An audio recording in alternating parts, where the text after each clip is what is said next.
And King David sent his message to Zadok and Abiathar the priests.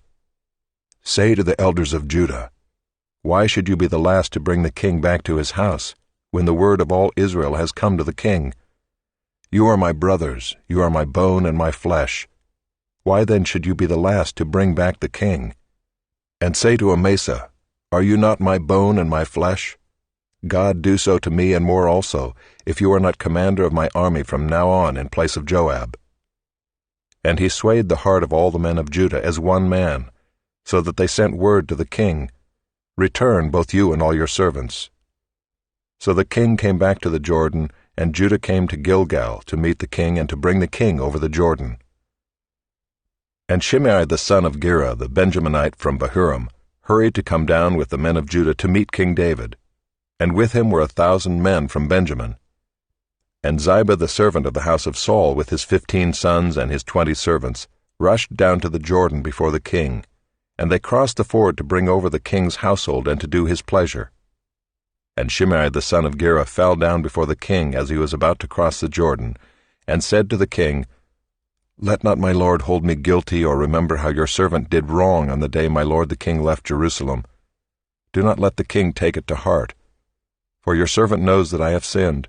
Therefore, behold, I have come this day, the first of all the house of Joseph, to come down to meet my lord the king."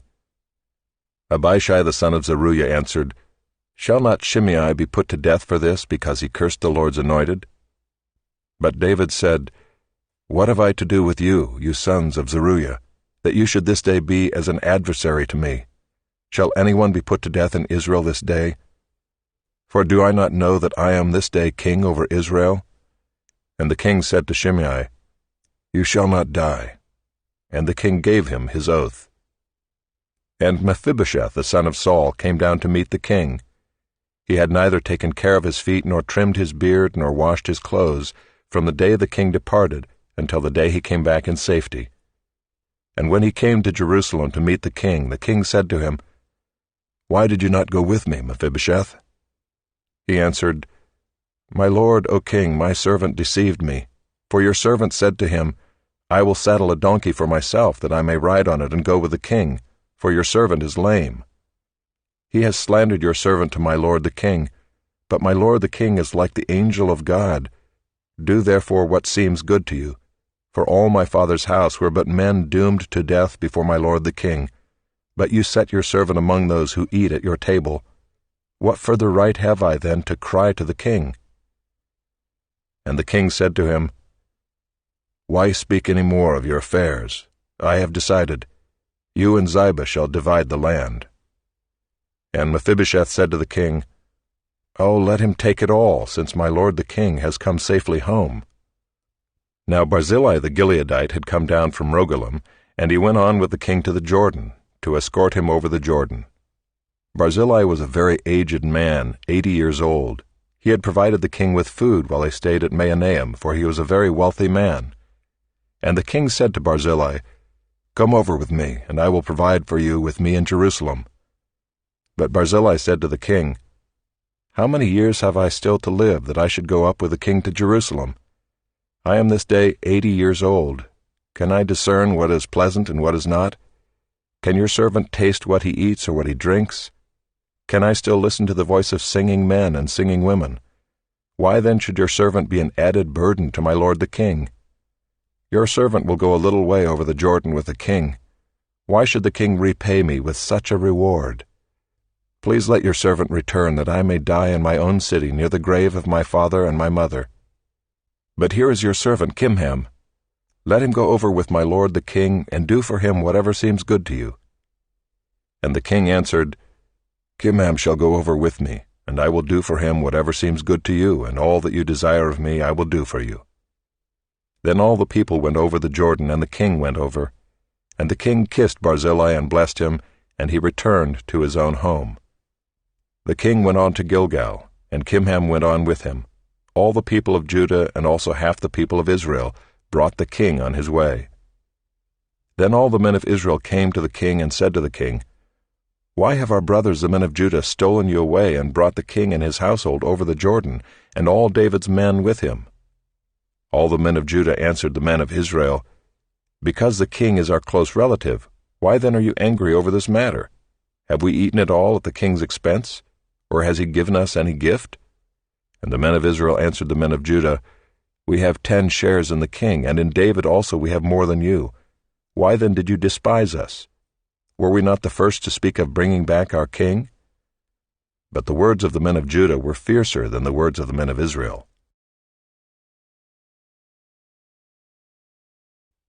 Chapter 20. Now there happened to be there a worthless man whose name was Sheba the son of Bichri, a Benjaminite. And he blew the trumpet and said, "We have no portion in David, and we have no inheritance in the son of Jesse. Every man to his tents, O Israel." So all the men of Israel withdrew from David, and followed Sheba the son of Bichri.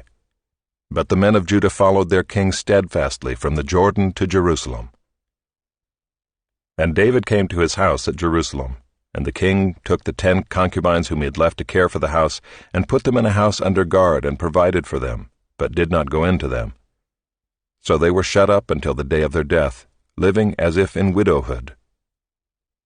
Then the king said to Amasa, "Call the men of Judah together to me within 3 days, and be here yourself." So Amasa went to summon Judah, but he delayed beyond the set time that had been appointed him.